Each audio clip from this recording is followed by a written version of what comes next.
सुनील दत्त के साथ एक नई जिंदगी। 1958 शादी के बाद का घर। 1958 में नारगिस ने सुनील दत्त से शादी की। मदर इंडिया का सेट पर लगी आग से सुनील ने उनकी जान बचाई थी। वही आग दोनों के दिल में रिश्ता जला गई। नारगिस, सुनील फिल्म की दुनिया छोड़कर मैं डर रही थी, पर तुम्हारे साथ मुझे सुकून मिला। तो सुनील बोला, नारगिस तुम स्टार हो, मेरे लिए तुम सिर्फ मेरी पत्नी, मेरे बच्चों की माँ हो। इस घर में तुम्हें कोई रोल निभाना नहीं पड़ेगा। माँ और गृहिणी। शादी के बाद नारगिस ने फिल्म में छोड़ दी। संजय, नम्रता, प्रिया 3 बच्चों की परवरिश में लग गई। बंद्रा का घर उनका नया स्टूडियो बन गया। नारगिस बोलती, पहले लोग तालियां बजाते थे जब मैं स्क्रीन पर आती थी, अब मेरे बच्चे हंसते हैं जब मैं खाना बनाती हूँ। यही मेरे सबसे बड़ी हिट फिल्म है। सुनील, तुमने राज कपूर की हीरोइन बनकर नाम कमाया, लेकिन दत्त परिवार की रोशनी बनकर तुमने ज़िंदगी जीती। दर्द और हिम्मत। 1970s में मुश्किलें आई। संजय ड्रग्स की तरफ चले गए। नारगिस माँ बनकर लड़ी, औरत बनकर टूटी नहीं। नारगिस बोलता, मैं मदर इंडिया में एक माँ का किरदार किया था, इसलिए ज़िंदगी में भी मैं हार नहीं मानूंगी। मेरा बेटा फिर से खड़ा होगा। आखिरी दिन। 1980 में नारगिस को कैंसर हुआ। सुनील हर पल साथ रहे।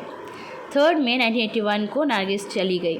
संजय की पहली फिल्म रॉकी रिलीज़ होने के 3 दिन पहले। सुनील बोले, वो गई नहीं नारगिस, हर माँ के आंचल में, हर औकत की हिम्मत में वो जिंदा है। नारगिस ने राज कपूर के साथ मोहब्बत का दर्द देखा।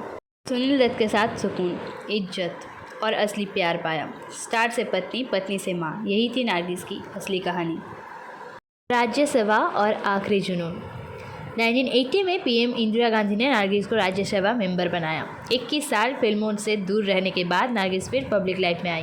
नारगिस बोलता है, सुनील मैं संसद में बोलूँगी, औरतों के लिए, बच्चों के लिए। कैमरा छोड़ दिया था पर आवाज़ नहीं छोड़ी थी। उस टाइम उन्हें कैंसर डायग्नोज हुआ, पैनक्रियाटिक कैंसर, पर वो लास्ट तक राज्यसभा जाती रही, केमो के बाद भी। आखिरी दिन, माँ का सबसे बड़ा दर्द। 3 मई 1981 नारगिस न्यूयॉर्क के स्लोन केटरिंग हॉस्पिटल में थी। उसी दिन इंडिया में संजय की पहली फिल्म रॉकी रिलीज़ हुई थी। सुनील ने बोला, नारगिस रॉकी सुपरहिट हो गई, तुम्हारा बेटा स्टार बन गया। नारगिस बोलती है, बस मेरा बेटा खड़ा हो गया, अब मैं सुकून से जा सकती हूँ। उसी रात नारगिस चली गई। 51 साल की उम्र में सुनील ने 13 दिन तक किसी से बात नहीं की। फिर कहा, मेरी ज़िंदगी की फिल्म ख़त्म हो गई, अब सिर्फ फ्लैशबैक बाकी है। न्यूयॉर्क हॉस्पिटल के उस कमरे में नारगिस का आखिरी इंटरव्यू चल रहा था। रिपोर्टर ने पूछा, नारगिस जी आपको कैसा लग रहा है? नारगिस बोलते हैं, बेटा दर्द तो माँ होने का भी होता है, ये कैंसर का दर्द उसके सामने कुछ नहीं। 3 मई की सुबह डॉक्टर ने कहा, रॉकी इंडिया में रिलीज़ हो गई है, हाउसफुल चल रही है। नारगिस बोलते हैं, सुनील संजय से कहना माँ ने फिल्म नहीं देखी, पर माँ ने उसकी हर फिल्म रोज़ देखी है जब वो छोटा था। ये सुनकर सुनील टूट गए, क्योंकि नारगिस जानती थी वो रॉकी की प्रीमियर नहीं देख पाएगी, पर माँ बनकर अपने बेटे की हर जीत पहले ही देख ली थी।